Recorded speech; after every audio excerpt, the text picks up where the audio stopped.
So today we're going to make pulled pork. It's pretty easy, about the simplest thing in the world, and it tastes delicious.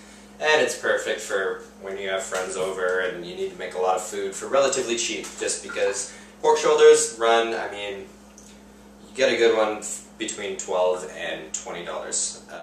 When you're going to get one, I prefer bone-in.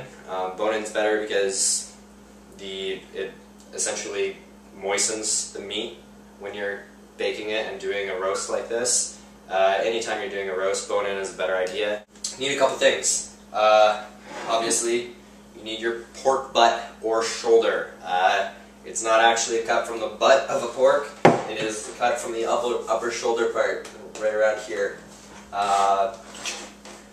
You need that bowl, and then for your rub, you're going to use brown sugar, which is important. Other major player is paprika, salt and pepper, and then I'm going to use some chili flakes and some thyme. Outside of brown sugar and paprika and salt and pepper, you can really do it whatever you want. I mean, mustard seeds, blah, blah, blah, you know. The other really important thing here is that pulled pork is not an exact science. So what that means is that you just make up this rub in proportions. Most of the time when cooking, it's not like baking where you need to hit everything directly. So I just use a regular tablespoon to do all my measurements. Alright, so my brown sugar was not moist at all and crumpled up, so I had to blast it in my food processor to make powder, because you can't really rub chunks of brown sugar all over your pulled pork. Anyways, so first thing we're going to do is we're just going to talk about this in parts. In my case, I don't have that big of a roast. If you're making a pulled pork for like 30 people, you're going to need a big solid roast, and you're obviously going to have to make more rub. So first thing I'm going to do is I'm going to add 3 parts brown sugar.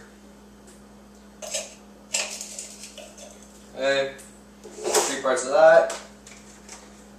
And then the paprika, with this awesome red color, I'm going to add similar amounts of paprika. So about 3 parts of paprika. Yeah. Wait, that doesn't quite right. There we go. Okay, probably a couple pinches of salt just because it's yummy.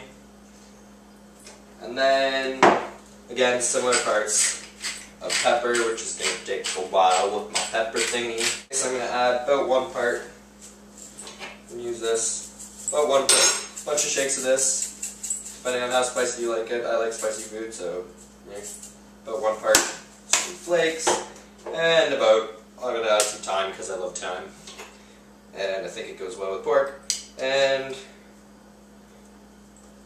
about 1 part, maybe a bit less, of some dried thyme. Mix it into paste.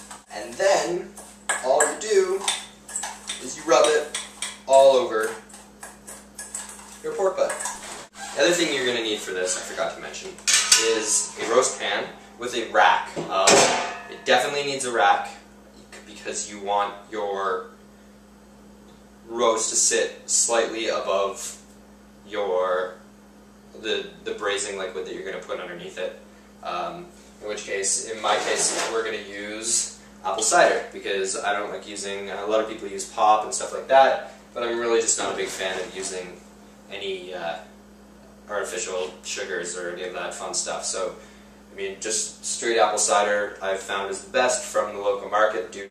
Unfortunately, in this recipe, you gotta get your hands dirty.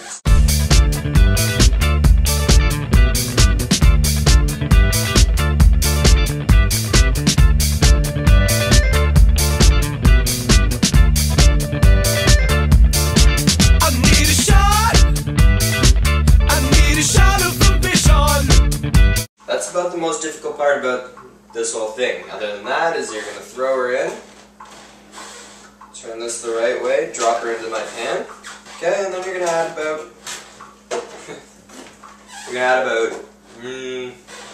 an inch or so apple cider. Throw your oven to 250, don't worry about up preheating it because it's going to be on for, you know, the next 5 hours, which is how long you're going to cook this guy for. Cover him up, let him cook, and that will be about it. And then I'll see you in 5 hours, and I'll teach you how to cut this thing up and serve it. Last step, it's 5 hours later, and our pulled pork is done. So, hoorah! It's sitting in this thing. All you're going to need now, is how easy this is, 2 forks and a bowl to put it in. So, pop your pork butt in your bowl. Alrighty, so sitting in my bowl, looking like this. I don't know if this is good.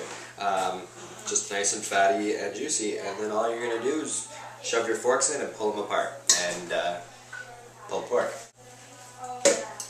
Strip them up into little pieces. Switch out my forks, and there's for my pair of tongs. And this important part is get rid of that grain.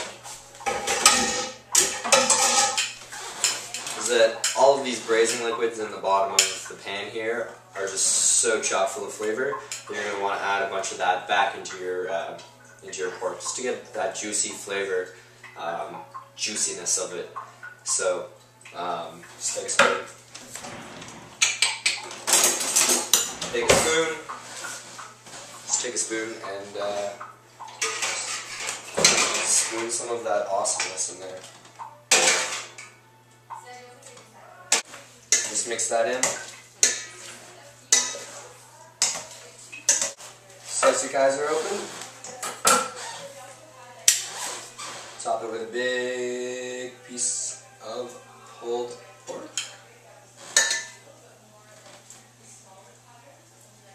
A heaping bunch of it. And that's it.